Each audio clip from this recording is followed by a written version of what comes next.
Diolch yn ei weddion. Diolch yn y ti unwaith eto Dduw am gyfle i ddod i'th di ac i geisio dy wyneb ac i ddyrchafu dy enw ac i ni yn gweddio bydde di'n erthu ein hamser o haddoliad a byddwn ni yn daddoli di mewn ysbryd a gwirionedd. Tyd di'n plith felly ni'n gofyn hyn oll trwy enw ac heiddiant ein harglwydd Iesu Grist. Amen. Gallwn ni ddechrau'n gwasanaeth trwy ganu'r emyn rhif 28. 28 pa le, pa fodd, dechreuaf folianu'r Iesu mawr, ol rheinio'i ras ni fedraf, mae'n llenwi nef a llawr. Emyn rhif 28 gewn ni sefyll i'w chanu.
Croeso'n gwasanaeth ar ôl yr oedfa fe fydd aluniaeth ysgafn drws nesaf yn y neuadd.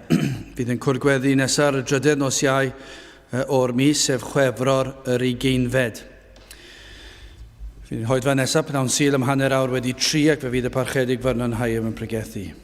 Ar wrth i'r casgliad gael ei chymryd, ni ganu tra ar ein heistedd emyn rhif 374, 374 o enw ardderchocaf yw enw marwol glwy. Caniadau archangelion fydd y fath enw mwy. 374.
Fe ddaw'n darlleniad o'r Efengyl yn ôl Luc, y 7fed benod.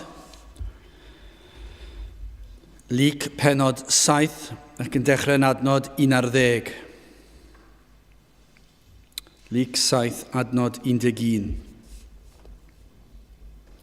A bu drannoedd iddo fyned I ddinas aelwyd nain, a chydag yr aeth llawer o'i ddisgyblion a thyrfa fawr. A phan ddaeth fe yn agos at borth y ddinas, wele un marw a ddygyd allan, yr hwn oedd unig fab ei fam, a honno yn weddw, a bagad o bobl y ddinas oedd gyda hi. Ar arglwydd pan welodd hi a gymerodd drigaredd arni, a cyddywedodd wrthi nac wyla.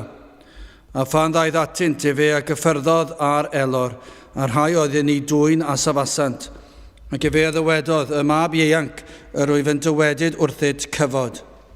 A'r marw a gyfododd yn ei eistedd ac a ddechreuodd lefaru, ac fe a'i rhoddes i'w fam.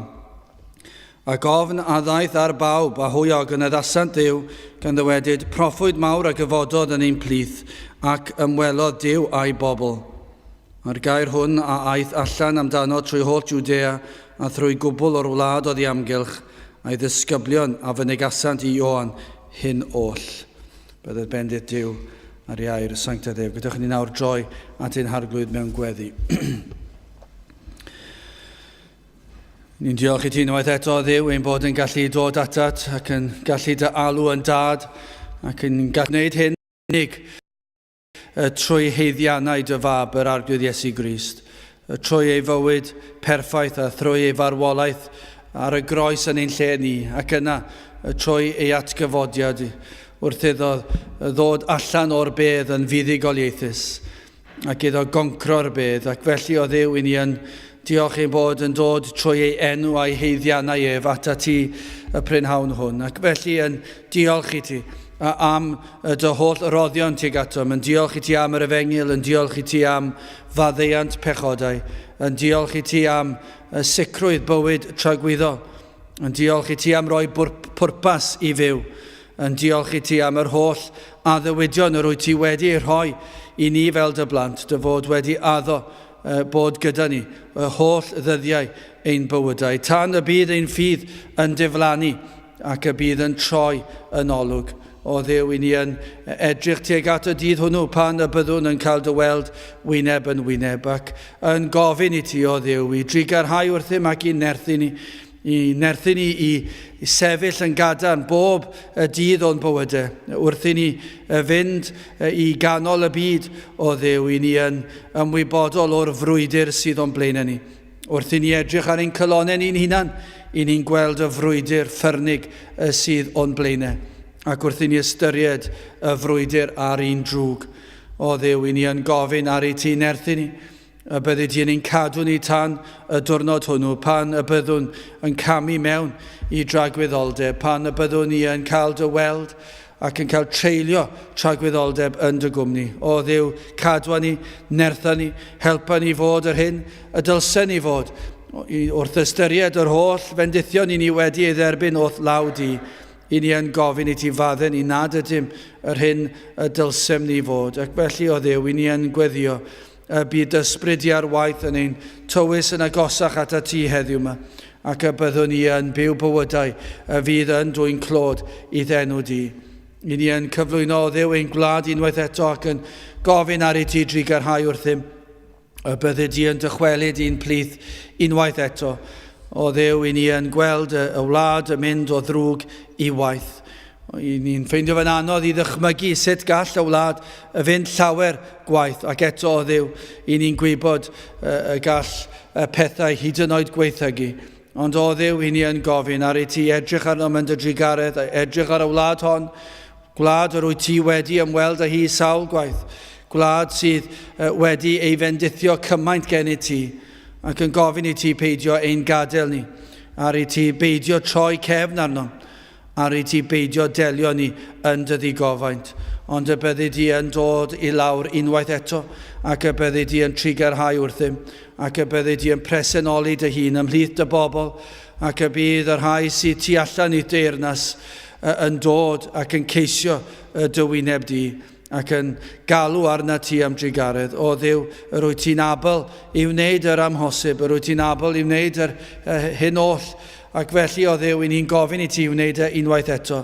Na fydd blwyddyn arall yn mynd heibio wrth i ni ystyried ychydig wythnosau nôl, yr oeddem yn cofio'r diwedd un blwyddyn ac yn ystyried dechrau blwyddyn arall, ac y mae mis wedi mynd yn barod.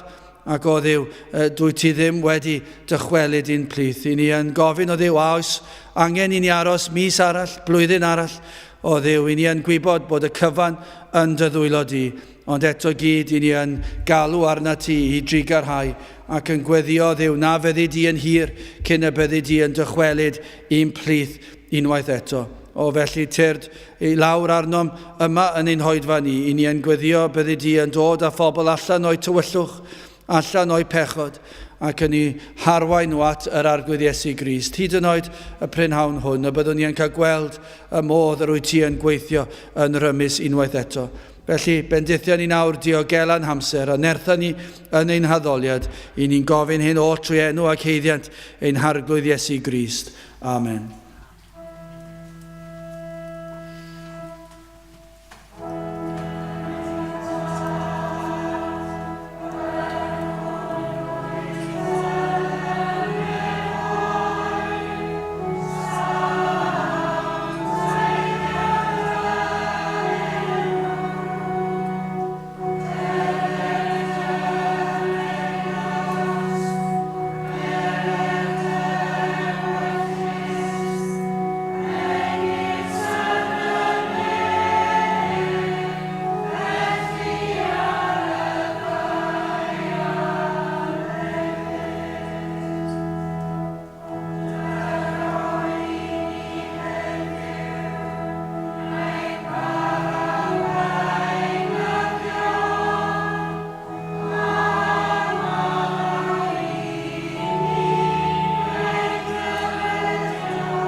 Dewch ni ganu emyn arall, rhif 103.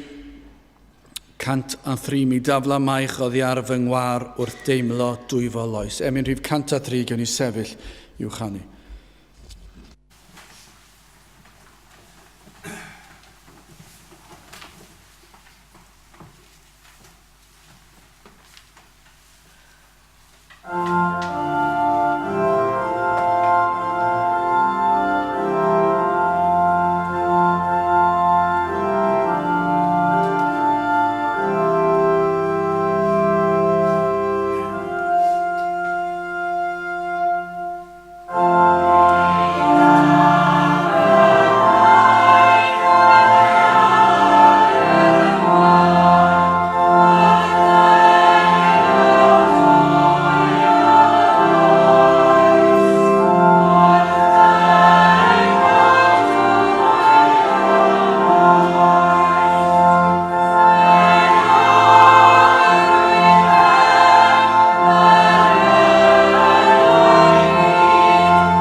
Mae'n testyn o'r Efengil yn Lyc y 7 benod ac adnod 14.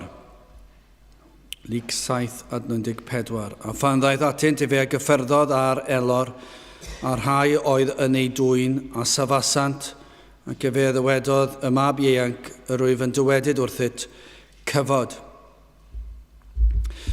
Nawr, diwrnod ynghynt, petai chi yn mynd yn ôl yn eich Beiblau ac yn darllen yr adnodau blaenorol, fyddwch chi'n darllen am wyrth arall a ddigwyddodd. A tro hwnnw, gwyrth iachau gwas y canwriad. Ond yma, ar y ddiwrnod arall, diwrnod canlynol, diwrnod newydd, cyfle arall I bethau gwahanol ddigwydd. Ac I ni'n darllen am yr Iesu yn cyrraedd y dinas Nain, safle tua 10 kilometr i'r de ddwyrain o Nazareth a tua 40 kilometr i'r de orllewin o Capernaum. Ac yn ôl pob sôn, mae yn ardal tlws iawn. Ac wrth I fi sylwi fod yr ardal fod yn ardal tlws iawn, ac chi sydd wedi bod ar eich gwyliau I wahanol lefydd, ac falle yn yr haf ac I chi'n teithio ar hyd gwahanol lefydd, ac I chi'n gweld prydferthwch y wlad. Dwi'n hoffi prydferthwch y ddinas hefyd yn bersonol, ond mae prydferthwch y wlad yn rhywbeth hyfryd hefyd. I weld y greadigaeth, ac I weld y môr, I weld mynyddoedd, I weld y cymoedd ac yn y blaen, ac yna I weld y ffordd mae'r awyr yn newid I lliw o dro I dro. Ac fan hyn yr oedd yn ardal tlws iawn hefyd. Gallwch chi ddychmygu ardaloedd. Ac siwr o fod, mewn man fel hon, bydde'r haul yn tywynu ac mi fydde fe'n ddiwrnod braf. Ond yna wrth I fi ystyried hynny, o'n i'n meddwl, wel, ardal tlws iawn, ond pa bynnag mor dlws yr ardal, y mae tristwch dal yn taro. Dim ots bler I chi. Pan I chi'n mynd ar eich gwyliau ac yn mynd ar hyd lonydd gwledig efallai ac yn gweld golygfeydd rhyfeddol neu falle mynd lawr. Os ych chi wedi bod draw I Ffrainc ac ych chi'n agosáu at yr arfordir ac yna'n gyrru ar hyd y lonydd a chi'n gweld yr creigiau, chi'n gweld y môr, a chi'n gweld y tir yn mynd o gwmpas. Ond yna I chi'n stopio meddwl ac yn gweld rhyw gartre bach ac ych chi'n meddwl sawl digwyddiad trist sydd wedi digwydd yn y cartref hwnnw. Ac wrth I chi weld y bobl lleol yn gweithio yn y gwahanol siopau a'r gwahanol caffis ac yn y blaen, gych chi'n meddwl mae rhain yn byw fan hyn trwy'r amser, dyna braf bydde cael byw fan hyn. Ac yna sawl un sydd yn mynd gatre ac yn falle'n poeni am gwahanol bethau. Dim ots pa mor bert yw'r ardal, dim ots pa mor dlws yw'r ardal, dim ots pa mor boeth yw'r tywydd, dim ots pa mor braf yw'r amgylchiadau allanol. Yr hyn sydd yn wir ar hyd a lled y byd yw tristwch. Dim ots pa bynnag llwyddiannus. Dim ots pa mor gefnog I chi, pa mor boblogaidd I chi, fe fydd tristwch yn taro eich bywyd chi rhywbryd, os nad yn aml. Pob dydd ond yw I ni un eiliad I ffwrdd o dderbyn rhyw newydd o dristwch. Ond yw hwnna'n wir. Ych chi'n deffro yn y bore ac yn meddwl, beth sydd yn ein gwynebu ni heddi? Falle fydd yn ddiwrnod cyffredin ac bydd yn ddiwrnod I chi mynd ar hyd eich pethau, a chi'n mynd i'r gwaith neu'r ysgol neu'r coleg neu beth bynnag. Chi'n treulio diwrnod yna, chi'n dod nôl, chi'n cael eich bwyd, chi'n treulio'r noswaith, chi'n mynd i'ch gwely ac yn deffro. Ond yna, mae yna ddiwrnodau yn does lle mae yna rhywbeth yn digwydd sydd yn eich hysgwyd chi, sydd yn eich tristau chi, sydd yn dod ar ryw newyddion fydd yn torri'ch calonau chi neu yn peri gofid I chi. A dyna beth sydd fan hyn. Y diwrnod cynt, yr oedd gwas y canwriad, yr oedd y canwriad yn poeni am ei wasau. Ac hanes gwyrth rhyfeddol pryd hynny. Ond y bore canlynol, yr oedd yna dristwch arall yn yr ardaloedd pert yma, lle oedd yr awyr yn lasar, haul yn tywynu, yr oedd digwyddiad trist arall, yr oedd hanes ofnadw yn cael ei ddarllen fan hyn. I ni'n darllen am dristwch mam fan hyn, ac yr oedd hi'n barod wedi colli gŵr, ac nawr yn colli popeth, ei hunig fab. Ac yna I ni'n darllen am ragluniaethau Duw o'r ymdaith angladdol wrth glwydi'r ddinas, ac yna Iesu Grist yn dod gyda torf yn ei ddilyn ef, yn cynnwys I disgyblion ac yna yma nhw'n cyfarfod. Dyna'r digwyddiad, dyna'r cefndir yr adnodau sydd o'n blaen ni. Felly yn gyntaf, hoffwn ni edrych ar sefyllfa tor calonus, ac yna cyflwr trienus, ac yna tosturi'r Iesu. Wel, yn gyntaf, sefyllfa tor calonus, adnod 12, a phan daeth fe yn agos at borth y ddinas, wele un marw a ddygid allan. Yr hwn oedd unig fab ei fam, a hwnnw yn weddw, a bagad o bobl y ddinas oedd gyda hi.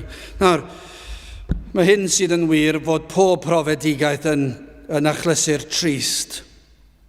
Ond yr hyn sydd o'n blaen ni fan hyn yn sefyllfa gwir dorcelonus. Yr oedd y wraig yma yn barod yn wraig weddw, yr oedd wedi colli ei gŵr. Yr un a fydde wedi ennill bywoliaeth ar ei chyfer i siwr o fod. Ac yn debygol o ganlyniad i'r gŵr yn marw, mi fydde hi siwr o fod wedi bod yn dlawd. Mi fydde hynny naturiol. Yn y dyddiau hynny, fydde dim arian gan y wladwriaeth ar gyfer gweddwon. Ac yn aml yn yr ysgrythur, ych chi'n clywed sôn am i'r eglwys i ofalu am y gweddwon, achos doedden nhw ddim yn sefyllfa i gallu mynd allan i ennill bywoliaeth. Ac felly yr oedd tristwch felly yn ei gwynebu hi. Yn ychwanegol at y tristwch o'r hiraeth am ei chymar a'r poen o golli ei gŵr. Ond ar ben hynny, nawr y mae'n colli ei hunig fab. Roedd hi'n colli cariad ei mab, cwmniaeth ei mab. Ond hefyd y gofal, y gobeith o'r gofal yn y dyfodol. Os oedd hi nawr wedi colli gŵr, nawr y mab hefyd, pa gobeith, o leia traedd y mab yn fyw, y bydd yna gobeith, y bydd yna rhywun yn edrych ar ei holi, byddai'n gallu mynd allan i ennill arian ac i cael bywoliaeth ar ei cyfer nhw. Ond nawr yn colli'r mab hefyd, yr oedd hi'n colli hynny. Felly byddai pob math o boenau yn ei cael ei brofi. Gallech chi ddadle, bydd yna deulu, falle cyfeillion, fydde y rhai oedd yn bresennol yn yr orymdaeth angladdol yma o tu allan i'r clwydi'r ddinas, falle bydden nhw'n fodlon dangos ychydig o dosturi, ond faint bydden nhw'n gallu dangos? Faint o dosturi bydden nhw wedi gallu dangos i'r wraig weddw yma? Falle bydden nhw'n dlawd hefyd, ydyn ni ddim yn gwybod, ond ar ôl amser, falle bydden nhw'n perdieddol anghofio amdani. Felly bydden nhw'n sicrwydd a tristwch ar y degau siwr o fod wedi bod yn llethol iddi. Felly mae e'n wir yn sefyllfa dorcelonus, yr un yr oedd hi yn ei wynebu. Wel, mae Spurgeon yn dweud, pan ni'n darllen am hanes gwirthiau Iesu Grist, yn sicr y maen nhw'n arwydd i ni o nerth Crist ac yn dangos ei ddiwdod. Ond hefyd, gallwn ni edrych ar y gwirthiau yma, fel damhegion yn dysgu gwersi ysbrydol i ni, nid ei bod nhw'n damhegion, ond mae yna wersi ysbrydol gallwn ni dynnu allan ohonyn nhw. Yn sicr y mae'r wyrth wedi digwydd. Mi fydden y rai, falle, dwi'n ond yn tynnu rhyw wersi moesol allan ohonyn nhw, ac mae hynny yn warth yn sicr. I ni yn sicr yn dweud fan hyn, fe ddigwyddodd gwyrth. Fe ddigwyddodd gwyrth. Fe nath Iesu Grist gwneud yr hyn sydd yn amhosibl i ni, ac fe ddath ar bachgen ifanc yma yn ôl i fyw. Ond hefyd gallwn ni dynnu allan gwersi fel yn y damhegion, gwersi y bydde yn wersi ysbrydol.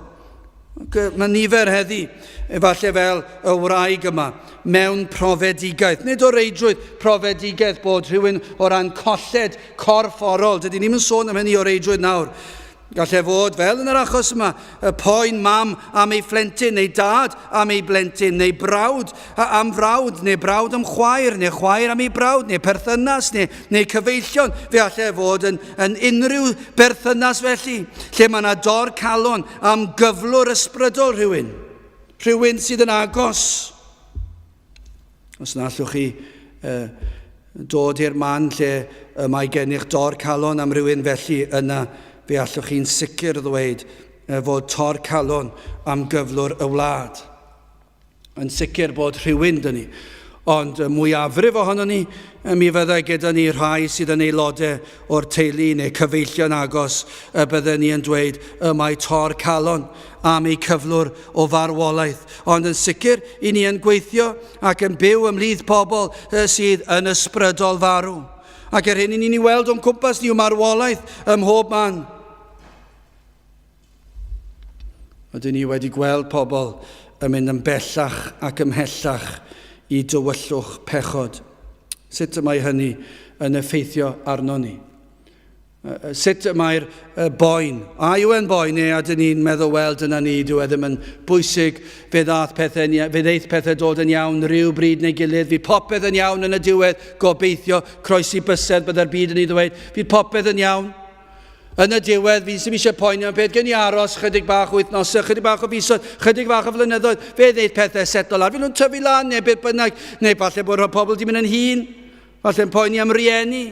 Ac yn meddwl, wel, siŵr o fod, rhyw bryd i'r pethau'n dod yn fwy clir iddyn nhw, ond dyn nhw dal ddim wedi dod. Sut ych chi'n teimlo? Pan ych chi'n gweld yr marwolaeth yma, yr pobl yma sydd yn ysbrydol farw, fel bethau maen nhw'n bellach ac yn bellach i dywyllwch pechod. Ac ych chi'n gweld y caledwch yn cynyddu. Ac ych chi'n gweld pob ymddangosiad o gobaith yn diflannu. Mi fyddai'r wraig fan hyn wedi tristau wrth weld y mab yn gwanhau cyn i'r mab farw. Mi fyddai'r fam siwr fod wedi torri chalon yn gweld y cyflwr corfforol yn dirywio. Ac yna wrth iddo farw byddai'r tristwch o'r terfynoldeb y sefyllfa. Ond heddi, mae pob un ohono ni siwr o fod yn gallu uniaethu mewn ffordd ysbrydol. I ni'n gweld gafael pechod yn cynyddu ar rywun. Ac ych chi'n gweld llai a llai o ymateb at bethau ysbrydol. Falle bod rai o'ch chi fel hyn. Gadewch chi ni fynd yn ôl pan o'ch chi'n blant yn yr ysgol Sul, o'ch chi'n mwynhau clywed y straeon. Dysgu'r adnodau, falle'n teimlo'n falch bod chi wedi dysgu'r adnod yn dda a bod chi'n gallu ailadrodd yr adnod heb broblem. Falle y byddwch chi wedi gallu esbonio ystyr yr adnod. Falle oedd gennych chi hoff emyn, falle oedd yna hoff emyn da chi, hoff dôn, pwy a wyr beth oedd e, dwi ddim yn siŵr. Falle pan oedd y pregethwr yn pregethu rhyw hanes, ac o'ch chi'n hoffi'r stori honno, felly pan oedd y pregethwr yn darllen ei destun, falle byddwch chi'n eistedd i fyny meddwl, o, dwi'n hoffi'r adnod yna, ac efallai roedd yna ryw ymateb. Ond beth sydd wedi digwydd? Chi wedi dechrau tyfu lan. A falle bod yr straeon dal yn golygu rhywbeth. Ond mae yna straeon gwell yn y byd yn does.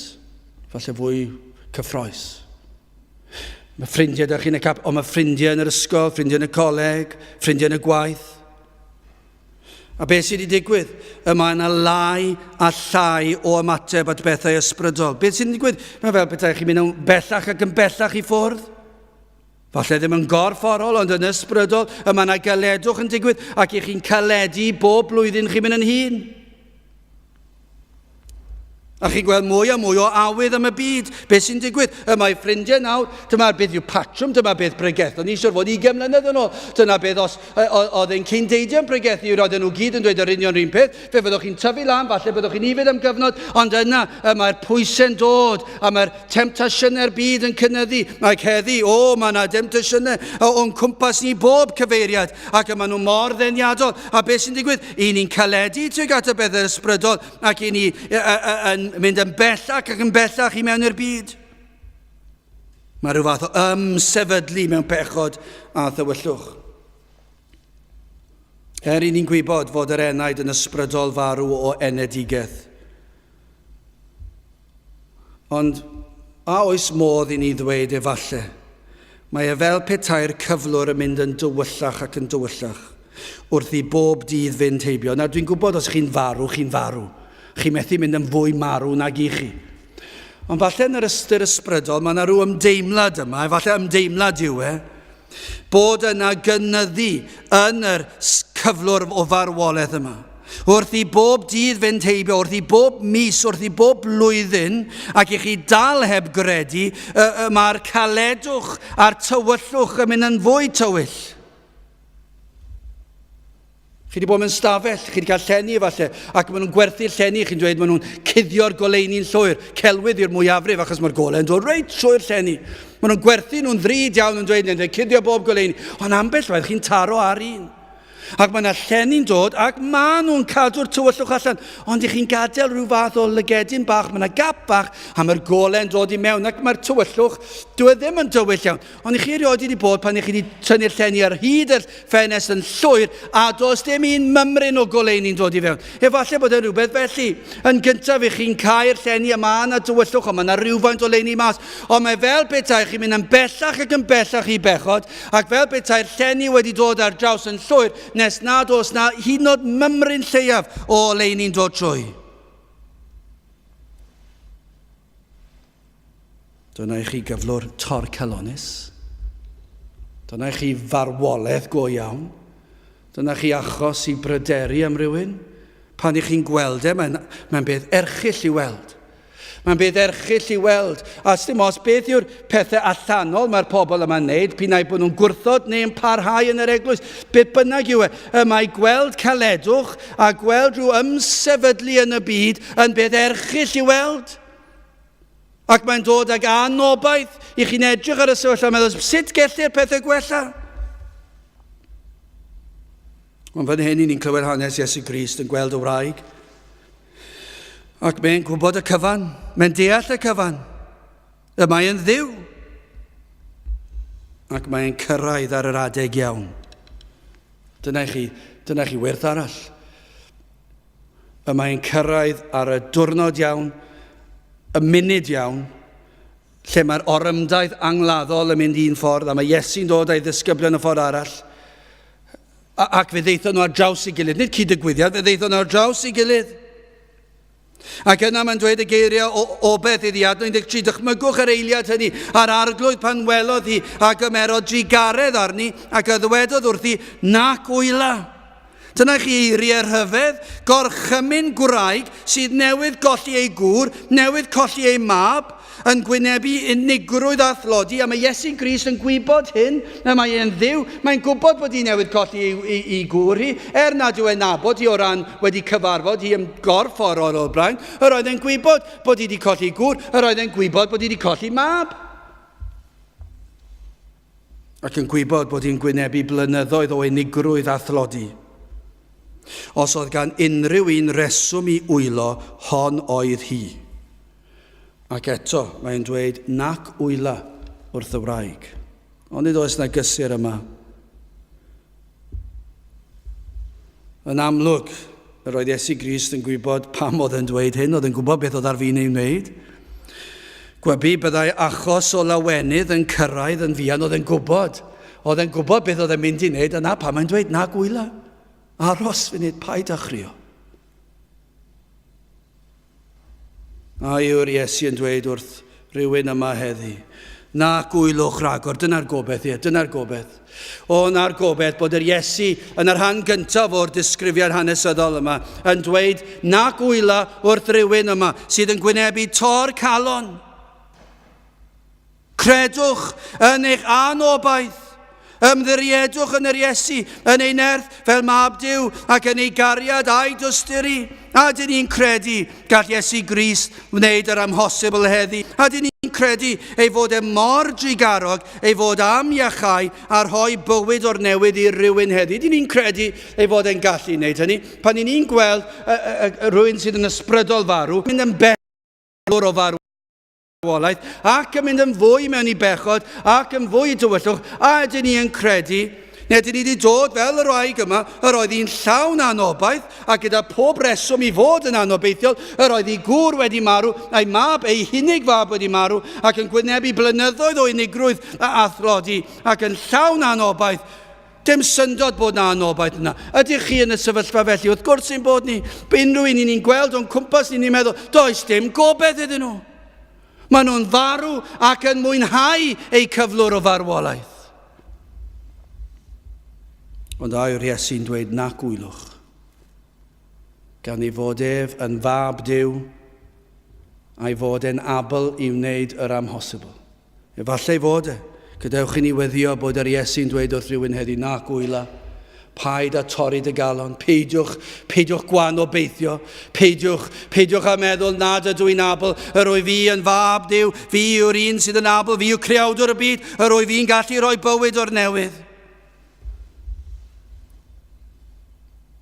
Gai ofyn cwestiwn, ai chi sydd yn farw? Oes na rhywun yma heddi neu rhywun sydd yn gwrando a'r disgrifiad o'r un marw ar fi'n ei gladdu yw chi yn ysbrydol?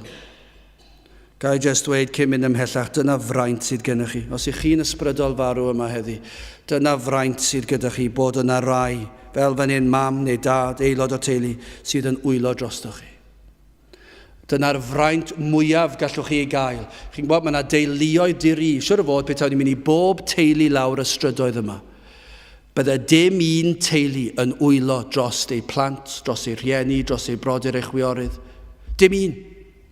O ran ei cyflwr o farwolaeth ysbrydol. Ond chi, neu falle rhai sydd yn gwrando, efallai bod gyda chi rhywun sydd yn wylo drostoch chi.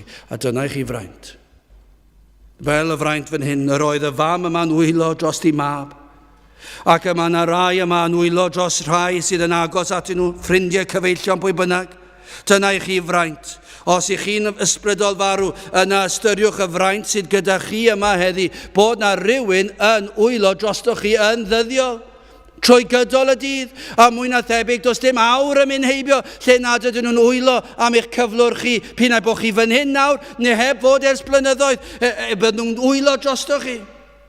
Mae yna rai sydd wedi bod yn does, sydd ddim yma bellach heb fod ers blynyddoedd, i ni'n nabod llawer gormod sydd heb fod ers blynyddoedd. Ond un beth sy'n sicr, mae'r rhai wedi bod yn wylo drostyn nhw blwyddyn ar ôl blwyddyn ar ôl blwyddyn. A dyna fraint. Nad ydych chi'n sylweddoli'r fraint. Wel, gadewch i ni symud ymlaen beth am y cyflwr trienus yma te.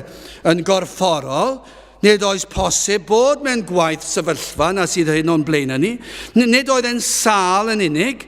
Doedd e ddim hyd yn oed ar fi'n marw, ond yr oedd e wedi marw. Mwy na hynny, yr oedd ar fi'n cael ei gladdu. O fewn munudau i gael ei gladdu. Yr oedd pob elfen o obaith wedi mynd. Doedd y fam ddim hyd yn oed yn ystyried galw ar yr Iesu.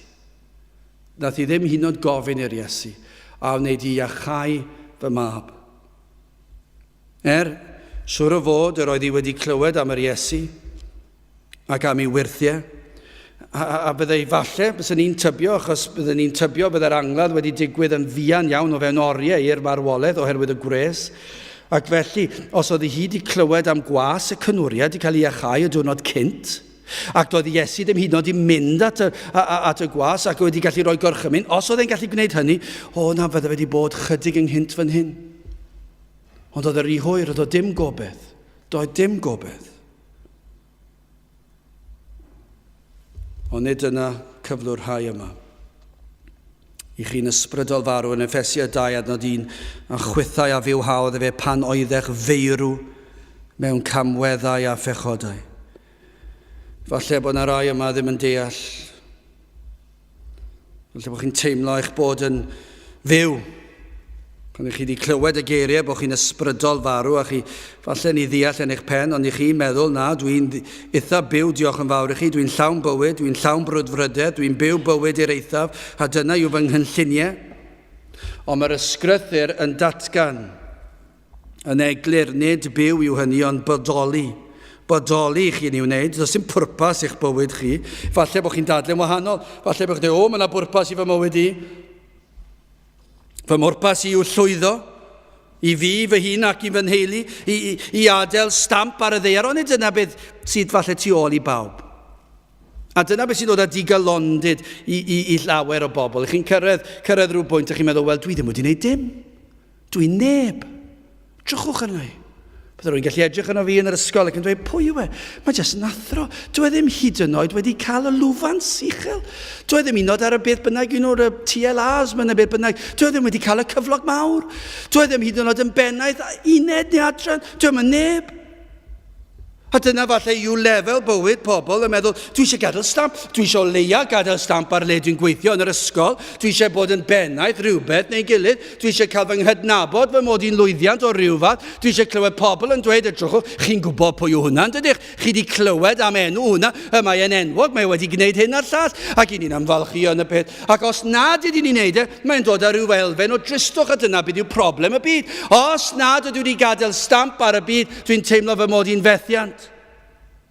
A mae rhaid i fi fod yn gallu gwneud rhywbeth mwyn gallu dweud, dwi'n rhywun, dwi'n rhywbeth, dwi eisiau bod yn special, dwi eisiau pobl i fy nghydnabod i. O, dwi'n eisiau bod yn brif weinidog, na, dwi'n eisiau bod yn hynny. Dwi'n gwybod na i beth chwarae dros tîm rygbi Cymru, ond dwi eisiau cael fy nghydnabod fod yn chwarae o'r da oedd e. Oedd e'n cico'r bel yn bell. So chi eisiau rhywun yn eich tîm fe oedd e. Chi eisiau rhyw gydnabyddiaeth i gadael rhyw stamp ar y ddeiar cyn i chi adael y byd yma bod rhywun, ac falle bydde fe neis bydde rhyw lyfr hanes gyda fe enw i mewn yn dweud yr oedd e wedi gwneud hyn a'r llall. Siwr o fod bydd pob un yn meddwl fel yna rhywbryd yn ystod i bywyd nhw. Dyna yw eich pwrpas chi, gadael stamp ar y ddeiar. Gai ofyn i chi, pa wahaniaeth yw gadael marc ar y ddeiar? Hyd yn oed petai chi'n gadael eich marc ar y ddeiar. Pa bwrpas yw e? Mae e lawr mewn rhyw lyfryn hanesyddol bod chi wedi bod yn prif weinidog. Ac yna fuoch chi farw, a fe ddath prif weinidog arall.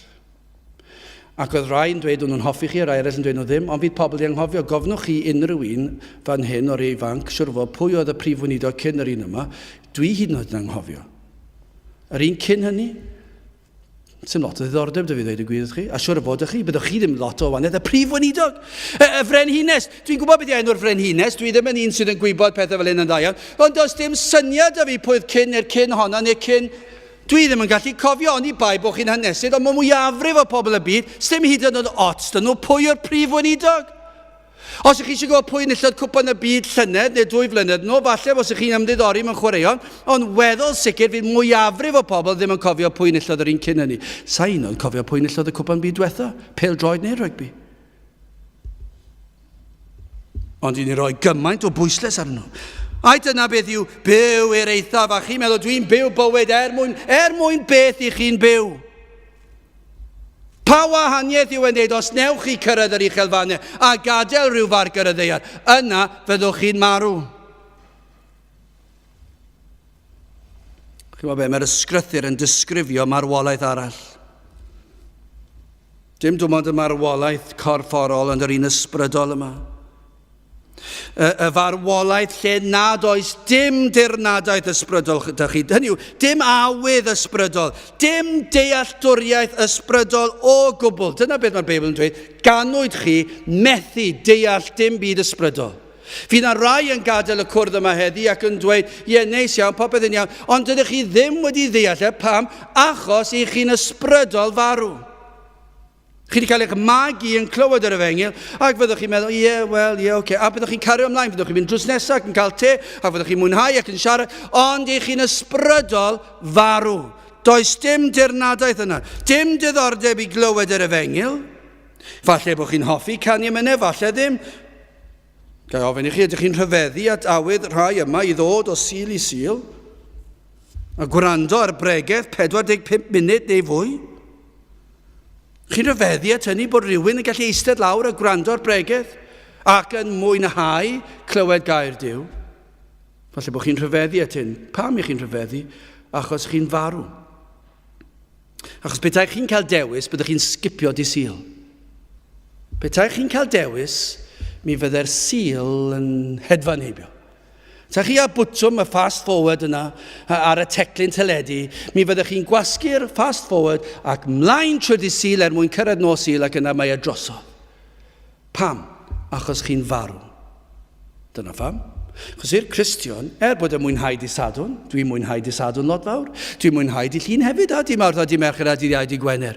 Dwi'n mwynhau nhw fwy pan mae amser gwyliau, ond dwi'n mwynhau nhw hyd yn oed amser tymor hefyd, ac mae'n amser bra. Ond mae'r sil i'r Cristion yn ddiwrnod arbennig, ond i chi sydd ddim yn Gristnogion, i chi'n farw, ac i chi methu deall sut gall unrhyw un fwynhau, ac yn enwedig pan mae yna 2 oedfa. 2 awr allan o 24 yn gwrando ar oedfa. 2 awr. Mewn dydd, ond bydde dim problem da chi gwrando ar ryw ddarlith ddiflas am 2 awr. Ond i wrando ar bregaeth, pam mae e'n gymaint o broblem? Achos chi'n farw. Chi'n rhyfeddu, gall bobl ganu emynau a morio canu. Dwi'n mwynhau gwylio rygbi, dwi'n mwynhau y gymaint pan weles i Cymru ddoedd yn warau cystal, ond dwi'n mwynhau'r anthem.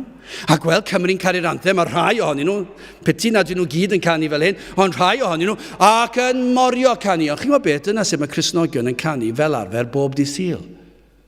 Maen nhw'n canu ac yn morio canu ac yn canu nerth i pen. Pam? Maen nhw'n canu fel mae rai pobl yn canu'r anthem bob gêm. Ni'n canu fel bob Sul. I chi'n rhyfeddu at hyn? Pam i chi'n rhyfeddu? I chi'n farw. Sdim byd ych chi ganu amdano. Dwi ddim yn golygu dim byd i chi. Mae'r geiriau, chi'n meddwl, wel, ie, beth sy'n mor arbennig amdano? Dwi ddim yn golygu dim byd i chi achos chi'n farw. Chi'n rhyfeddu bod yna bobl yn darllen gair Duw, ar ôl mynd gatra, ar ôl cael tair oedfa, ac yna bob dydd ac yn deffro'n gynnar i ddarllen gair Duw, i chi'n rhyfeddu at hyn, lle falle byddwch chi'n gallu cael chydig bach mwy o oriau o gwsg, ac mae'r Cristnogion yn darllen gair Duw bob dydd ac yn siarad gyda Duw bob dydd. Chi'n meddwl pam bod nhw'n neud hyn? Dwi ddim yn deall hynny, mae'n dydd Sul yn ddigon, ond i chi'n rhyfeddu at hyn. Chi'n meddwl pam i chi'n rhyfeddu at hyn? Chi'n meddwl pam nad ydych chi yn gweld pleser yn darllen gair Duw bob dydd? I chi'n farw.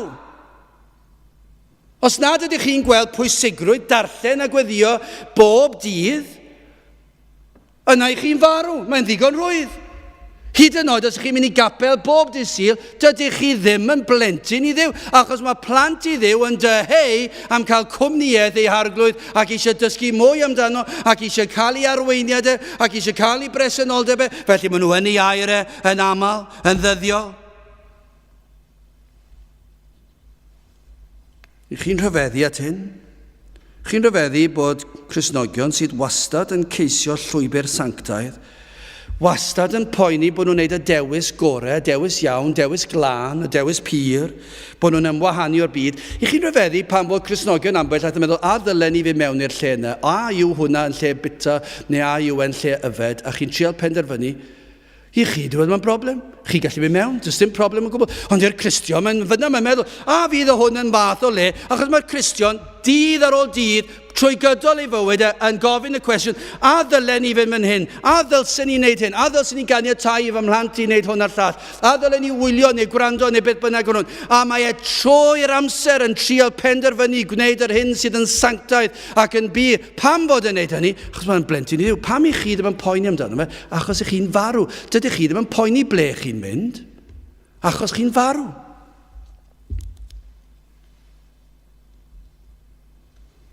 Ac i chi yn dymuno'r pethau gwag hynny, ac yn dyheu am lenwi eich bywyd a phethau'r byd, mwyn llenwi'r gwacter yna. Mae yna wacter yna, ac i chi'n trial llenwi'r gwacter yna, mwyn dod ar ryw bwrpas i'ch bywyd chi. Wel, mae adnod 14 yn dweud, a phan ddaeth atynt, fe ac y ffyrddodd ar elor, a rhai oedd yn ei dwyn a safasant. Oes na rai mewn sefyllfa tebyg i hwn? Y darlun yw'r dynion yn cario'r corff i'r bedd. Oes na rai fel petai'n cael ei cario ymhellach ac ymhellach i'r byd? Gan ei ffrindiau, os allwch chi alw nhw'n ffrindiau? Ydych chi wedi cyrraedd y pwynt o'r ydych bron yn anobeithiol eich teulu eich cyfeillion, efallai yn anobeithiol o'ch cyflwr chi ac yn methu gweld gobaith yng nghanol yr holl dywyllwch? Ond ydyw eich sefyllfa chi yn debyg? Pob Sul sydd yn mynd heibio, mae'r sefyllfa yn mynd yn fwy anobeithiol. Gallai ddweud hyn oedrych chi, mae'ch sefyllfa chi yn fwy difrifol heddi nag oedd y Sul diwetha. Mae'n llawer mwy difrifol. I chi wedi lleddfu ar eich cydwybod 1 wythnos yn fwy, heb wneud dim byd am y peth. O Sul i Sul, peidiwch pwyso ar eich presenoldeb yma, y meddwl nad ydych chi mor wael ar sawl sydd yn gwrthod dod. Dyna'r peryg i fe. Mae yna rai sydd yn gwrthod dod i dydd Dduw i wrando ar ei airau. Ac mae hwnna'n bechod amlwg, i ni'n gwybod hynny. Ac y mae nhw'n mynd yn bellach i dywyllwch ac i bechod ac i farwolaeth ysbrydol. Ond peidiwch chi a meddwl gan bod chi yma eich bod chi'n well. Gellir dadle chi'n yr union yr un cwch. Mae'ch marwolaeth chi yr union yr un peth. Falle'n waith, falle achos ych chi'n clywed yr efengyl o Sul i Sul. Chi'n cyfarwyddo a sain ar fengil y geiriau. Chi'n gwybod, siwr o fod, chi'n gwybod yr hyn y fyddwn ni'n ei ddweud syl nesaf. Chi wedi bod mewn ddigon nawr i wybod be fydd yn cael ei bregethu heno, falle ddim y testyn, ond beth bydd bwrdwn y neges heno, ac i chi'n gwybod be fydd bwrdwn y neges di syl nesaf yn y prynhawn, a'r syl ar ôl. Chi'n gwybod beth yw'r efengil, fyddwch chi'n gwybod be fydd yn cael ei bregethu, a does dim byd newydd yn cael ei bregethu o gymharu ag wythnos diwetha, ac i chi'n gyfarwydd â hyn, ond i chi dal yn farw. A mae'r sefyllfa ni'n difrifol, pob syl sydd yn mynd heibio, yr ydych chi fel petai yn fwy marw. Ond y broblem yw eich diffyg y gallu chi. Achos wrth natur y term marw, chi methu newid eich hun. Dyna'r broblem. Chi methu gwella eich hun. Chi methu hyd yn oed creu awydd i wella, i chi'n farw. Dyna pam y testyn oedd cyflwr trienus. Mae edrych ar rhai fan hyn heddi ac yn gwybod i chi'n farw, a chi ddim yn gallu gwneud dim byd am y peth. Chi'n farw. Am eich dymuniad chi am y byd, ac i chi'n breuddwydio am y byd, a dyna yw'ch cyflwr chi. Wel, yn olaf felly, beth am tosturi'r Iesu? Wel, i ni'n darllen am tosturi Iesu Grist cyn dweud a gwneud unrhyw beth yn dydyn ni. A mae yn rhan o gynllun Duw nes i grybwyll ychydig ynghynt ei ragluniaethau i fod yno yn y lle cyntaf ger porth y ddinas. Dyna ble roedd e. Fe ddath yr orymdaeth angladdol ar yr union eiliad, fe ddath Iesu Grist a'i ddisgyblion a'i ddilynwyr ar yr union ar adeg cywir, a fe ddeithon nhw wyneb yn wyneb. Dyna chi ragluniaethau Duw, dyna chi dosturi Iesu Grist, fe drefnodd Iesu Grist ymhell yn rhagwyddoldeb, yr amseru popeth, y byddai fe yn y ddinas honno, ger porth y ddinas, pan yr oedd y wraig yma yn mynd heibio ar gyfer yr angladd. A yw Duw wedi dangos fath ragluniaeth yn eich achos chi, a ydych yn edrych ar ddigwyddiadau fel cyd-digwyddiadau llwyr. Gai roi sialens i chi feddwl am holl y ddigwyddiadau eich bywyd chi, pethau sydd wedi dod ar eich traws chi, sydd wedi rhoi ysgwyd i chi. Gai ofyn i chi, a yw rheini yn gyd-ddigwyddiad? Just digwydd bod. Neu a ydych yn dechrau gweld y cyfan i bod yn rhan o gynllun Duw? Dyna chi dosturi, iddo fod yno a dweud wrth y wraig nac wylo. Dyna chi obaith yng nghanol anobaith i glywed y geiriau nac wylo. A dyna eiliad pan berodd yr arch yn cario'r corff i aros. A phan ddaeth atynt a 24 efe a gyffyrddodd ar elor a rhai oedd yn ei dwy'n a safasant. A yw Duw wedi peri rhywun yma aros am eiliad a pheidio cerdded ymhellach i bechod, efallai ei fod e wedi chlwystro rhag pechu ymhellach, efallai bod yna ryw ddigwyddiad wedi peri bod chi'n aros am eiliad ac yn stopio'r hyn i chi'n ei wneud ac yn meddwl ac yn ystyried bod yr Iesu wedi peri chi stopio am eiliad ac ystyried eich enaid. Gyna'r geiriau yma. Ac efe a ddywedodd, y mab ieuanc, yr wyf yn dywedyd wrthyt cyfod. Dyna chi eiliad. Dychmygwch beth oedd yr eiliad yna fel.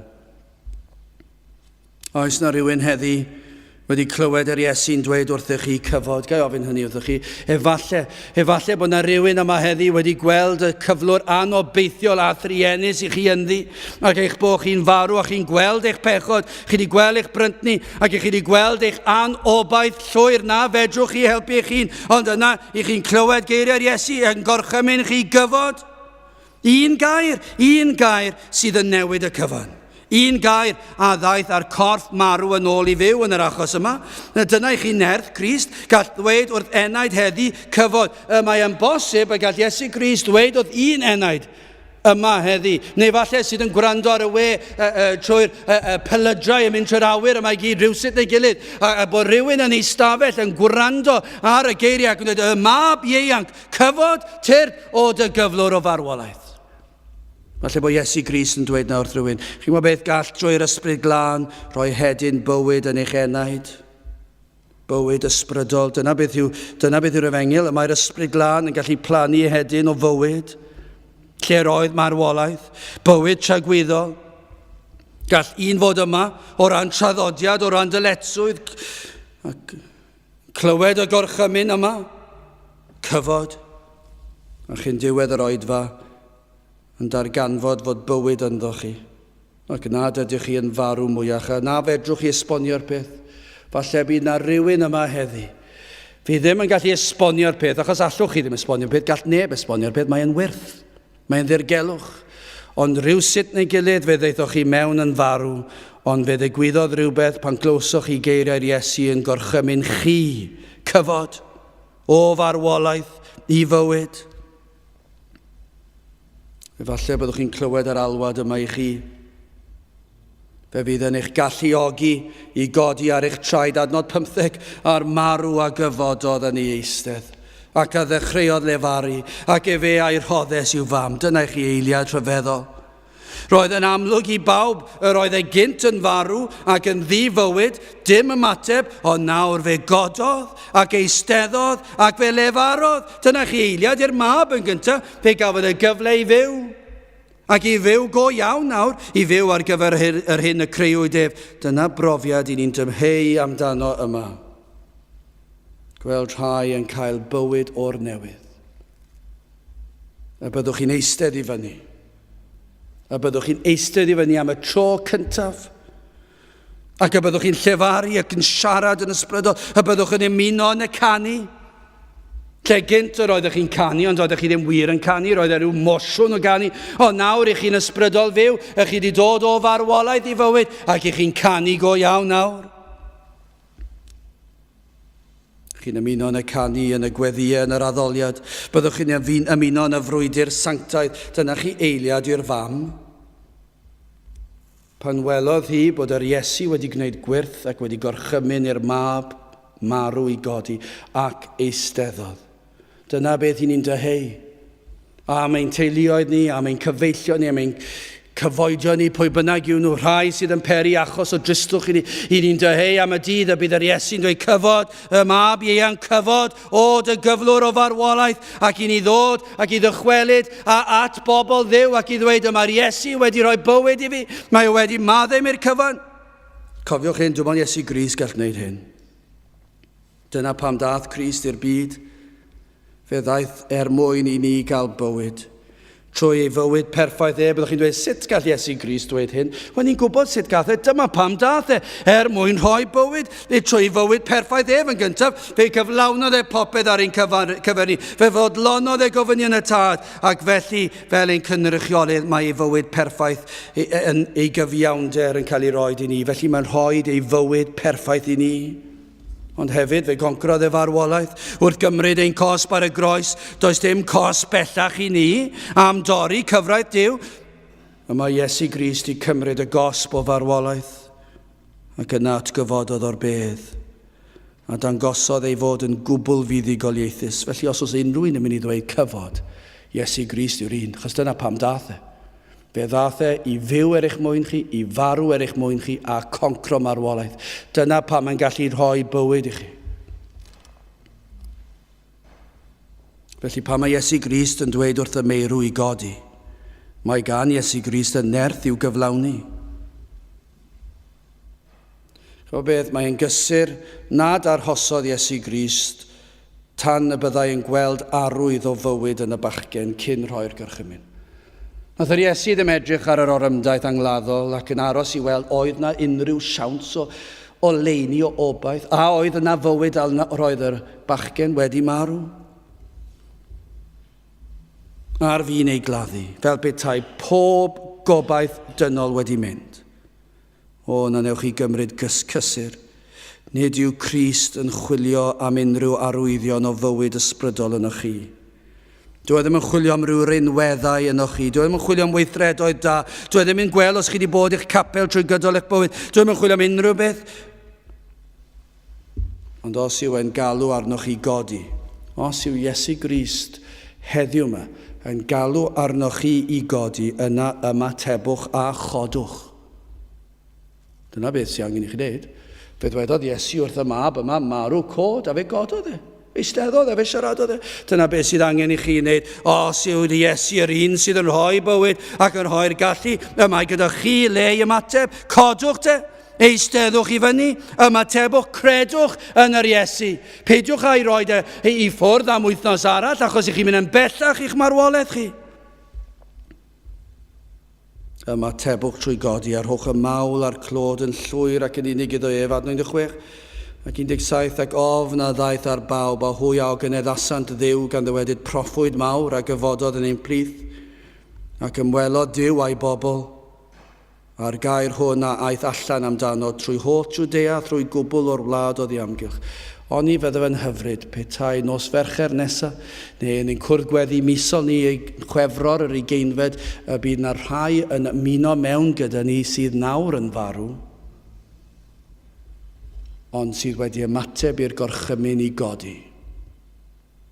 Ac y byddwch chi'n ymuno yn y frwydr, byddwch chi'n ymuno â phlant Duw, ac y byddwch chi'n rhoid y mawl a'r clod i Dduw am y wyrth y mae e wedi wneud yn eich bywyd chi, fod wedi rhoi bywyd ysbrydol a thragwyddol i chi. Trwy'r hyn a wnaeth Iesu Grist ar y ddaear, y mae e'n cynnig hyn i chi, mae ganddo fe'r nerth i wneud, ac ef yn unig sydd yn gallu wneud. Neu a fyddwch chi'n gadael e am wythnos arall, yn y gobeith bod wythnos da chi. Fel wedys i ar y dechrau, ni ddim yn gwybod beth sydd o'n blaen yn ei fori. Ni ddim yn gwybod am unrhyw ddigwyddiad gall ddigwydd fydd yn traws newid ein bywydau ni'n llwyr, rhyw dristwch, rhyw ddamwain, rhyw salwch, rhyw gyflwr, unrhyw beth. Gall unrhyw beth ddod ar ein traws ni. Felly beth newch chi? A newch chi oedi eto a pharhau am mynd un cam ymhellach i'r bedd tragwyddol. Neu a newch chi ymateb i'r gorchymyn yma gan yr Iesu i godi ac i eistedd ac i lefaru. Y mab i ieuanc, yr wyf yn dywedyd wrthyt cyfod. Gadewch i ni weddio. O Dduw, i ni yn diolch i ti am yr arglwydd Iesu Grist, am ei nerth, am ei drigaredd, am ei dosturi. I ni yn diolch i ti bod modd i rai sydd yn ysbrydol farw dod a cael bywyd ysbrydol a thragwyddol. Felly o Dduw, i ni'n gweddio bydd ysbryd di ar waith yn rhoi bywyd o'r newydd i ryw rai yma ac ar hyd a lled ein gwlad ni. Ac mae ti fydd yn cael y mawl a'r clod. Tri garha felly wrthym, i ni'n gofyn hyn oll trwy enw a ceiddiant ein harglwydd Iesu Grist. Amen. Gwnewch ni orffen ein gwasanaeth drwy ganu'r emyn rhif 303. 3-3 pam o pam bechadur cyndyn pam y colli denaid drud mae dy grewr heddiw'n gofyn pam yr ymgyndynu cyd 3-3 gen i sefyll i'w chanu.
A nawr byddai dras ein harglwydd Iesu Grist a chariad Duw a chymdeithas yr ysbryd glân fod gyda chwi oll hyd byth.